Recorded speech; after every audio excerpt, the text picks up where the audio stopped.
Люди в России искренне рады, когда кого-то арестовывают изначально. Нельзя клану Патрушевых передавать власть в руки. Вот будут аресты, будут внезапные смерти. Вот мы с вами оказываемся в роли наблюдателя. Вот это можно ставить крест на всех в этой власти. Жирный крест. Вот так устроена сейчас Россия.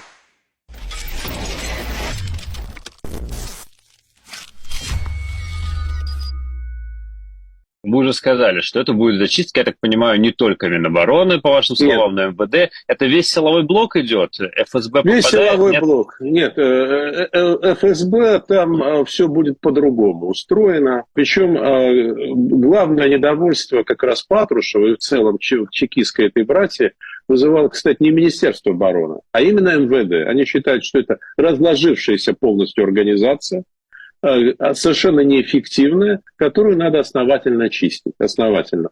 В чем-то вот очень интересно, они исходили из того, что можно чистить, убрав министров, а можно убрать всех замов, при этом сохранить министров, которые таким образом окажутся абсолютно уязвимыми и полностью от них зависимыми.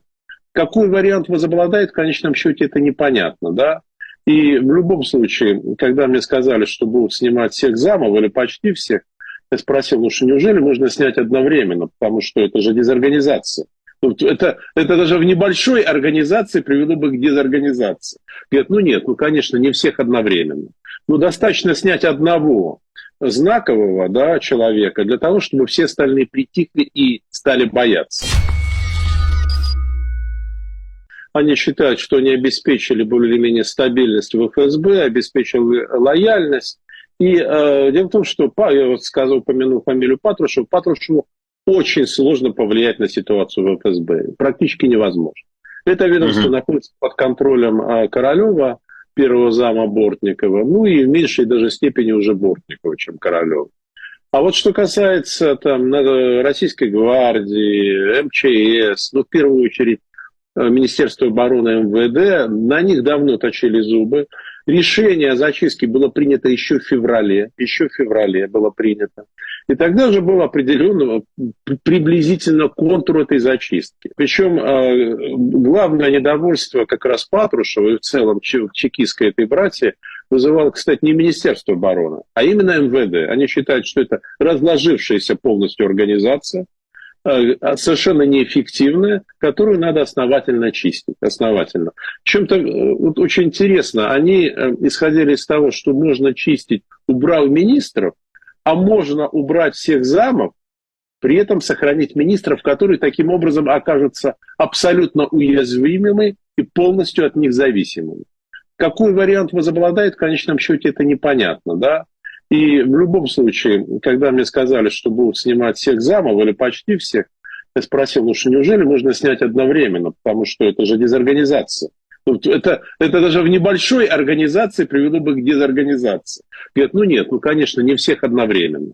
Но достаточно снять одного знакового, да, человека для того, чтобы все остальные притихли и стали бояться. На кону-то гораздо больше. Это все происходит в преддверии формирования. Он еще не сформирован, состав кабинета. Не сформирован. Не ясно, кто будет премьером. И все это преследует цель повлиять именно на этот процесс. То есть формирование кабинета и выбора фигуры премьер-министра. Это главное, ради чего все затевалось. Но есть и второй действительно аспект, когда говорят о коррупции Минобороны, там притча во языцах Иванова, это правда. Еще в 22 году, после 24 февраля, Патрушев несколько раз предлагал тогда еще живому Путину зачистить Министерство обороны.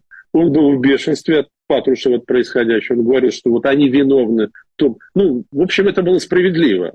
В том, что они сообщали вам ложные сведения, товарищ или господин президент, они вас просто откровенно обманывали, их надо зачищать. Путин не решился. Но Патрушев он давно точил ножи, и чекисты в целом точили ножи. Причем, обращаю ваше внимание, ведь на оперативное управление войсками это никак не влияет. Оперативное управление занимается Генштаб. Речь о чистке Генштаба вообще не шла никогда. Обсуждался вопрос о снятии Герасимова. И он и сейчас стоит. но он не стоит так остро, как вопрос о Министерстве обороны. Потому что кто-то должен управлять войсками. Претензий к Генштабу не то, что нет, они есть. Они есть и довольно серьезные. Но они исходят из того, что пока идут военные действия, его как раз трогать не надо. Вот так это выглядит. Вы сказали про МВД. Можно делать выводы об эффективности МВД, безусловно, разные, но, с другой стороны, все-таки полиция, и Росгвардия, это, наверное, в первую очередь те органы, которые охраняют порядок внутри страны, чтобы здесь никто не рыпался, не дай бог, и, как мы видим, ни полицейских, ни росгвардейцев сейчас особо на фронт не отправляют, их держат всех по своим местам дислокации. Не будут ли те перестановки, которые вы ожидаете, не выстрелят ли это себе в ногу? Потому что кто-то обидится, кто-то расстроится, кто-то может начать возмущаться. Расстроиться, обидеться, но одновременно, вы же понимаете, открываются новые вакансии в сети для новых людей. Другое дело, что поскольку этих новых людей хотят привести из конторы, то вряд ли это вызовет особые симпатии в Министерстве внутренних дел. Так или иначе, решение осуществить там чистку, оно есть. Это очень сильное решение. Я думаю, что мы согласимся, исходя из того, что мы знаем МВД и его эффективности, наверное, лучше слово «эффективность» взять в кавычки в данном случае. Это решение не просто назрело, а перезрело. А другое дело, что те опасения, о которых вы сказали, могут сдерживать масштаб перестановок. Это правда. Тут вы абсолютно правы. Поэтому говорю, сразу они не могут всех зачистить. Они хотят всех, тогда уже получается не одновременно, а последовательно. Давайте посмотрим, потому что, опять же, будут смотреть на то, как развивается история вокруг Тимура Иванова, да? Есть ли какая-то реакция или нет. А все-таки они смотрят условно, проводят эксперименты на кроликах сперва, на мышах, а потом уже решают, масштабировать их или нет. Очень важно, они давно точат ножи, давно, на два этих ведомства, именно Минобороны и МВД. Они давно готовы к зачистке. У них давно собран колоссальный компромат, просто колоссальный. Его надо им даже скрывать, потому что если они бы стали это сообщать, то, понимаете, любая критика военкора в свое время, она показалась бы весенним ветерком по сравнению с реальной ситуацией. Глобальный план все-таки этих перестановок. Вы сказали, борьба за портфели. В общем, окей, назначат кого назначат. Вообще, какой глобальный план сейчас там у Патрушева, у тех, кто... План очень простой. Сформировать правительство, находящееся под контролем Патрушева, или более или менее лояльное ему. Хорошо, с одной стороны клан Патрушева, а с другой стороны... Коалиция Чемизова. Это сейчас коалиция Чемизова. Коалиция, да, это основные игроки. Силовики есть и там, и там. И там, и там. Ага. Кто сильнее? Кто поборет, да? Кит или слон? Знаете, очень осторожно, я бы сказал, что последние недели все-таки баланс склонялся скорее в пользу Чемизова. Угу. Хорошо. Поэтому Патрушев, видимо, и решил начать наступление. Хорошо, я пытаюсь понять, как вы видите тогда их планы и развитие событий. С одной стороны, назначение Дмитрия Патрушева премьером и что, и передача власти от Путина, или как? Да, от так называемого Путина, Арсений, потому что это не Путин, это его двойник, до конца этого года. Это все было согласовано в прошлом году. А чемизовцы что хотят? Они не хотят, чтобы власть перешла в руки клана Патрушева. Поэтому они говорят, можно попытаться на какое-то время пролонгировать эту ситуацию, сохранить статус-кво, не очень менять кабинет. То есть они хотели бы выиграть время, полагая, что время работает на них. И, в общем, в этом есть резон, потому что когда мы с вами, допустим, наблюдаем, в данном случае мы наблюдаем, а есть те, кто страдает, процесс национализации в России, это же идея Николая Платоновича Патрушева. И он готовит масштабную национализацию. Причем не только крупных активов, но и средних тоже. Средних активов, стратегических. И это, конечно же, плодит недовольство. То есть каждый условно день, даже не неделя и не месяц, а день, пока, значит, клан Патрушевых или Патрушевы проводят свои идеи, пытаются реализовать, умножает число потенциальных сторонников Чемизова. Поэтому им есть смысл эту ситуацию сохранить статус-кво, с тем, чтобы ослабить таким образом своих противников. Ну, а сохранять статус-кво они тоже не намерены бесконечно. Они понимают, что его надо менять. Но, видимо, тогда, когда они решат, что ситуация для них подходящая, когда ситуация созреет. В любом случае, они считают, что в пределах этого года, максимум самое позднее в начале следующего, ситуацию надо все равно менять. Это, кстати, колоссальный на самом деле, это основание для колоссального политического кризиса. Его в России не было вообще такого кризиса. За последние 25 лет, возможно, и за 30 лет такого кризиса не было. Я думаю, что с 93-го года, по большому счету, такого кризиса в России еще не было, который будет, который сейчас разворачивается. В чем он проявится? Как это может выглядеть? Вы знаете, для нас мы действительно можем смело в соответствии с этой слегка пошловатой банальностью закупать попкорн, потому что люди в России искренне рады, когда кого-то арестовывают изначально, то есть власть имущих. Я думаю, вы согласитесь. Вот будут аресты, будут внезапные смерти. Богатырское сердце того-то или того-то не выдержало. Да? Могу сказать, что богатырское сердце Шойгу вот на грани того, чтобы не выдержать. Я не шучу нисколько. Это было так в марте 22 года, и сейчас такая же ситуация. Она повторяется. Просто вы про здоровье или про убийство? Ну, вы знаете, здесь есть вообще причинно-следственная связь. В конце концов. То есть сначала убийство, а потом здоровье. А потом здоровье, да. И вот таким образом раскрытие всех и всяческих тайн.